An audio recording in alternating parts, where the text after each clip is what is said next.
네, 이번 시간에는 이제 여러분들이 하도 활동하는 걸 좀 감을 못 잡고 힘들어해서 그걸 도와줄 수 있는 영상을 좀 만들었으니까 보고 활동 열심히 하시기 바랍니다. 일단 첫 번째 선생님이 주는 활동지에 보면 이제 쓰나미와 주인 영감에 대해서 좀 생각해 보자는 문제가 있죠. 첫 번째 문제는 특히 쓰나미의 성격을 찾는 문제인데요. 어떤 인물의 성격을 찾는 방법은 묘사에 집중하는 거예요. 특히 이제 묘사라는 거에 대해서 잘 이해 못하는 친구들이 있는데 지난 우리 선생님 4강에서 얘기했던 보여주기 기법, 내 눈에 보이듯이 설명하는 거를 다 묘사라고 합니다. 묘사의 종류에는 자세하게 보면 이제 외양 묘사, 생동 묘사, 심리 묘사 이렇게 좀 구분이 되는데요. 외양 묘사라는 건 인물의 겉모습을 이제 설명하는 거예요. 모든 작품은 보통 처음 부분에 인물이 등장하면 이 사람이 어떻게 생겼는지를 설명하죠. 그 설명하는 그곳의 성격에 담겨 있어요. 여러분들이 보통 쓰나미도 마찬가지예요. 맨 처음 등장했을 때 쓰나미가 어떻게 생겼는지를 소개하는 부분이 있는데 그 부분에 쓰나미의 성격이 드러나 있죠. 이렇게 찾으면 되는 거고요.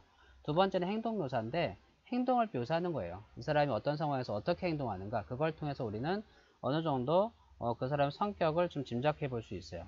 예를 들어 본다면 여러분들 198페이지 18번째 줄에 보면 그 기술자 아저씨들 있잖아요. 그분들에 대한 행동 묘사가 나와 있어요. 보면 볼까요? 그러면 아무리 막대 먹은 손님이라도 선생님 꾸지람에 떠는 초등학생처럼 풀이 죽어 수나미에게 진심으로 미안해했다 이런 장면이 나오는데 막 이렇게 막 수나미한테 막대하다가도 갑자기 주인 영감이 나타나면 되게 막 그 초등학생처럼 순해지는 모습을 볼 수 있죠. 그리고 수나미에게 되게 미안해하는 모습 이런 것들을 통해서 이런 행동들을 통해서 이분들은 되게 성격이 급하고 좀 거칠기는 하지만 되게 순박하시구나. 나름 속에는 되게 착하신 분들이구나 라는 거를 좀 짐작할 수 있게 되죠. 이렇게 행동을 통해서 그 성격을 우리는 유추해 볼 수 있어요.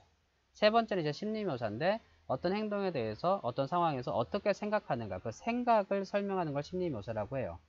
수나미도 그 심리묘사가 좀 드러나 있거든요. 주인 영감의 행동에 대해서 혹은 뭐 아저씨들의 행동에 대해서 수나미가 어떻게 생각하는지가 나와 있는데 그 생각을 통해서 얘는 성격이 어떻겠구나. 심리와 성격은 좀 다른 부분이에요. 그 성격을 추측해 볼 수 있습니다. 이렇게 여러분들이 기본적으로 어떤 묘사된 부분만 잘 보게 된다면 그 인물의 성격이나 특징 등 많은 것들을 파악할 수 있게 돼요. 1번 활동은 그렇게 그런 부분들을 찾아가면서 활동을 하면 되는 것입니다. 다음에 두 번째 활동을 좀 보면요. 쓰나미와 주인 영감의 관계 이 부분인데요. 여기서 여러분들이 좀 주의할 부분이 있어요. 보통 보면 이제 여기서 주인 영감이 어떠냐, 쓰나미에게 어떻게 대해주냐 그러면 당연히 쓰나미도 주인 영감을 좋아하고 있고요. 주인 영감도 쓰나미에게 상당히 잘해주고 있죠. 특히 뭐 쓰나미가 가장 원하는 약을 보내줄 거다라고 하면서 얘는 약을 갈 놈이야 하면서 되게 아끼는 모습을 보게 되는데요.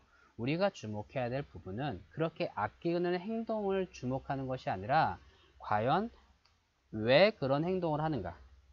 왜 쓰나미를 아끼고 있고 왜 쓰나미가 약을 갈 거라는 걸 강조하고 있고 이 부분에 집중을 할 필요가 있어요. 과연 진짜로 순수한 마음으로 쓰나미를 아껴서 그렇게 대해주는 건지 아니면 다른 의도가 있는지 그거를 알 수 있게 하는 문장이 있습니다.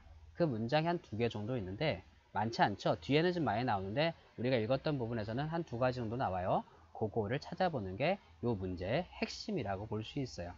자, 이 정도만 일단 생각하면 여러분들이 조금 감을 잡지 않을까 생각합니다. 수업 중에 봅시다. 수고했어요.